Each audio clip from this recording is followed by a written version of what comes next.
یا بنی انہا ان تک مثقال حبۃ من خردل فتکن فی صخرۃ او فی السماوات او فی الارض یأت بها اللہ ان اللہ لطیف خبیر۔ اے میرے بچے، اگر ہو وہ، اور وہ سے مراد کیا ہے؟ انہا، یہ ہا جو ہے یہاں پر یہ ضمیر قصہ ہے، اس کا کوئی مرجع لفظاً موجود نہیں ہے کہ کس شے کی طرف یہ ضمیر اشارہ کر رہی ہے۔ یہ گویا کہ خود ایک امپلائڈ ہے، محمود ہے، یعنی نیکی یا بدی، انسانی عمل اگر ہو وہ ایک رائی کے دانے کے ہم وزن، انہا ان تکو مثقال حبۃ من خردل۔ اب ظاہر بات ہے کہ یہ جو تشبیہات دی جاتی ہیں تو یہ ہر زبان کے بولنے والے اپنے مشاہدے کے اعتبار سے تشبیہات اخذ کرتے ہیں۔ مثلا رائی کا دانہ بہت چھوٹی چیز ہے، تو جہاں کسی شے کے بارے میں کہنا وہ بہت چھوٹی چیز ہے تو اسی رائی کے دانے کے ساتھ جو ہے تشبیہ دی جائے گی۔ یا ایک اور ذریعہ تھا عرب میں، یہ جو کیڑیاں ہوتی ہیں چھوٹی چھوٹی، ان کے انڈوں سے جب بچے نکلتے ہیں وہ ایسے اتنے چھوٹے ہوتے ہیں کہ بمشکل دیکھے جا سکیں، دکھائی نہیں دیتے، ان کو ذر کہتے ہیں، اور اس ذر سے لفظ ذرہ بنا ہے۔ تو یہ لفظ جو آتا ہے سورۃ الزلزال میں، وَمَن يَعْمَلْ مِثْقَالَ ذَرَّةٍ خَيْرًا يَرَهُ وَمَن يَعْمَلْ مِثْقَالَ ذَرَّةٍ شَرًّا يَرَهُ۔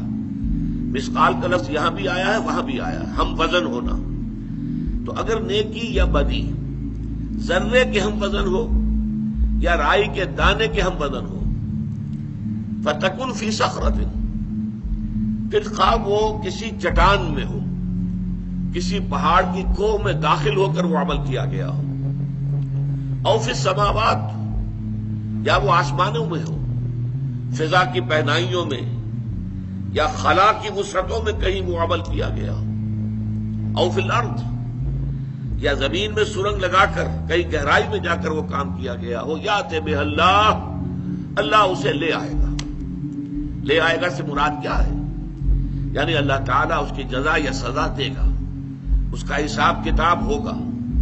اعمال انسانی جو ہے وہ ضائع ہونے والی شے نہیں۔ اب یہ دوسرا مسئلہ ہے حکمت کا، جو یہاں زیر بحث آ رہا ہے۔ حکمت کے بارے میں جو پہلی نشست تھی اس رکوع کے بارے میں نے عرض کیا تھا، حکمت فطرت سلیمہ اور عقل سلیم کے امتزاج سے وجود میں آتی ہے۔ فطرت اپنی سلامتی پر برقرار ہو، کج نہ ہو گئی ہو، ٹیڑھی نہ ہو گئی ہو، پرورٹڈ نہ ہو گئی ہو، مسخ نہ ہو گئی ہو، اور عقل وہ بھی صحیح سمت میں سفر کر رہی ہو، عقل سلیم ہو، اس پر خواہشات کے پردے نہ پڑ گئے ہوں، شہوات نے کوئی پٹی نہ باندھ لی ہو، تعصب کی پٹی نہ بند گئی ہو، تو اب یہ فطرت سلیمہ اور عقل سلیم مل کر حکمت تک رسائی حاصل کرے گی۔ اب میں نے عرض کیا تھا کہ فطرت کا تقاضا کیا ہے؟ جذبہ شکر، تشکر، کہ اگر آپ کے ساتھ کوئی بھلائی کرے تو آپ کے دل میں اس کے لیے خاص قسم کا تشکر و امتنان کا جذبہ پیدا ہونا چاہیے۔ یہ فطرت ہے۔ نہیں ہوتا ہے تو اس کا مطلب ہے فطرت مسخ ہو گئی، فطرت کے سوتے خشک ہو گئے۔ آپ کو معلوم ہے کہ کنویں کے اندر پانی کے سوتے آتے ہیں، ادھر ادھر سے پانی آتا ہے، لیکن یہ کہ اگر سوتے ہی خشک ہو گئے ہو تو پانی کہاں سے نکالیں گے آپ؟ تو فطرت کے سوتے خشک ہو گئے ہو تو آدمی بے حس ہو جائے گا، ناشکرا ہوگا، اسے احساس ہی نہیں ہوگا کہ کسی نے اس کے ساتھ کوئی بھلائی کی ہے۔ فطرت اگر ہے تو شکر کا جذبہ لازماً پیدا ہوگا۔ اب عقل کا کام کیا ہے؟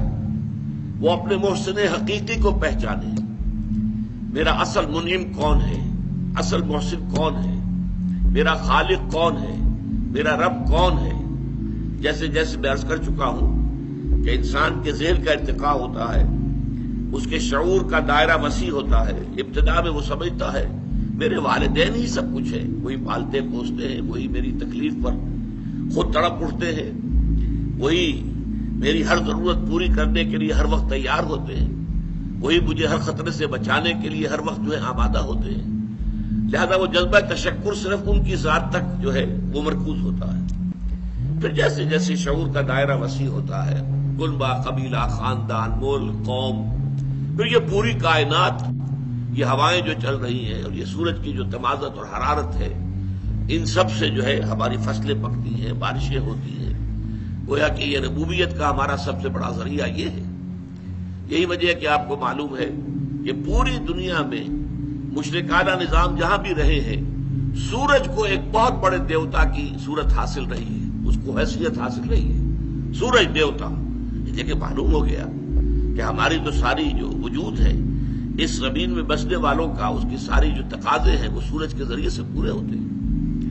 اس کے بعد جیسا کہ میں نے عرض کیا تھا، ایک ابراہیمی چھلانگ اور ہے، وہ ابراہیمی چھلانگ جو سورہ انعام میں آئی ہے، انی وجہت وجہی للذی فطر السماوات والارض حنیفا وما انا من المشرکین۔ یہ ساری کائنات بھی جکڑی ہوئی ہے کسی ہستی کے قانون میں۔ وہ قانون کس نے بنایا ہے؟ وہ کوئی ایک ہستی ہے، بس میں نے اپنا رخ اس کی طرف کر لیا ہے۔ یہاں نتیجہ کیا نکلا؟ انشکر للہ، تمہارے شکر کا اب اصل مستحق کون ہے؟ اللہ ہے۔ اب آگے چلیے، ایک دوسری شے جو فطرت کے اندر مضمر ہے وہ یہ ہے کہ نیکی نیکی ہے، بدی بدی ہے۔ جیسا کہ میں نے اس وقت عرض کیا تھا، بدیہیات فطرت جنہیں ہم کہتے ہیں، جو چیزیں بالکل از خود روشن ہیں، از خود واضح ہیں۔ آفتاب آمد، دلیل آفتاب، سورج طلوع ہو گیا، اپنے وجود پر وہ خود دلیل ہے۔ اگر کوئی انکار کرے نہیں سورج نہیں، ثابت کرو کہ سورج ہے، وہ ثابت کرنے میں شکوک پیدا ہو جائیں گے، اس کے اندر یقین پیدا نہیں ہو سکتا۔ وہ تو خود بخود ظاہر ہے کہ سورج موجود ہے۔ اسی طریقے سے جو بدیہیات فطرت ہیں، کہ جو بالکل سیلف ایویڈنٹ چیزیں ہیں، ان کو ثبوت جو ہے درکار نہیں ہوتا۔ اس کی طرح کی ایک شے یہ ہے کہ فطرت انسانی کے اندر یہ مورل لا یہ موجود ہے۔ آپ کے علم میں ہوگا کہ ایک بہت بڑی کتاب لکھی گئی تھی، کانٹ نے لکھی تھی، کرٹیک آف پیور ریزن، اور اس نے ثابت کیا تھا کہ اللہ کے وجود کے لیے، خدا کے وجود کے لیے کوئی منطقی دلیل جو ہے وہ موجود نہیں ہے۔ جو دلیل بھی دی جاتی ہے اسے منطق ہی کاٹ دیتی ہے۔ ان الحدید بالحدید یفرح، لیکن اس نے پھر بعد میں ایک اور کتاب لکھی۔ اب یہ بھی ہو سکتا ہے کہ وہ ماحول کے دباؤ کے تحت لکھی ہو کہ اس کے خلاف بڑے جذبات جو ہیں وہ پیدا ہو گئے کہ خدا کا تو اس نے انکار کر دیا گویا کہ۔ پھر اس نے لکھا ہے کرٹیک آف پریکٹیکل ریزن، اور کہا کہ پریکٹیکل زندگی کا جو ہمارا حصہ ہے عملی، اس کے لیے خدا کا ماننا ناگزیر ہے، لازمن ہے۔ اس لیے کہ مورل لا ودن، ہمارے اندر جو ہے مورل لا وہ موجود ہے۔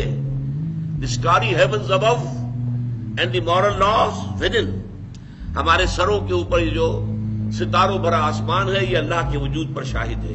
منطق سے ثابت نہیں ہوتا اللہ، لیکن اللہ تعالیٰ ان آیات کے حوالے سے ثابت ہوتا ہے۔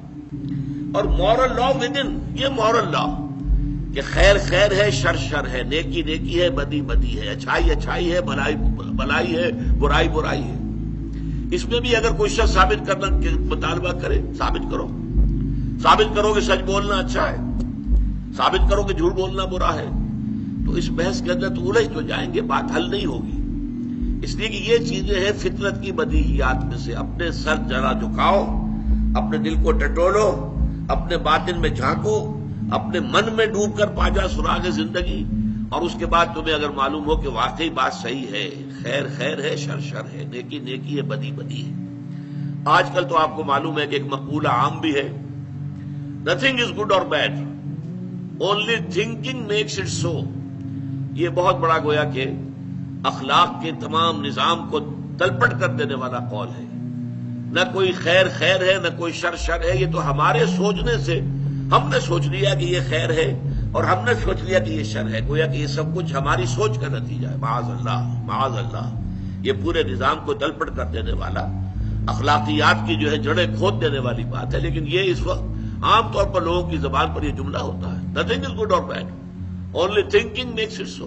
نہیں، گڈ اور ایول، اچھائی اور برائی، یہ در حقیقت مستقل اقدار ہیں، اور نفس انسانی کے اندر ودیعت شدہ موجود ہے۔ نفس انسانی کے اندر، صرف روح میں نہیں، یہ نوٹ کر لیجیے۔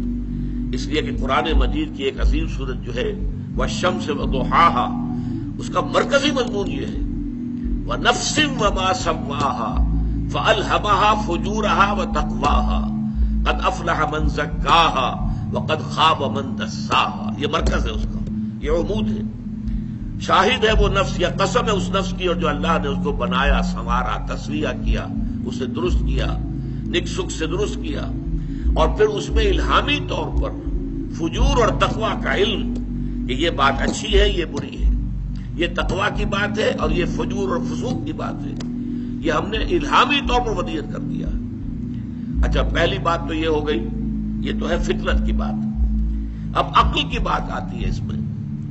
عقل جو ہے وہ یہ دیکھتی ہے اس کائنات کے اندر اپنے مشاہدے کی بنیاد پر، اس پوری کائنات میں کوئی شے بیکار، بے مقصد، بے نتیجہ نہیں ہے۔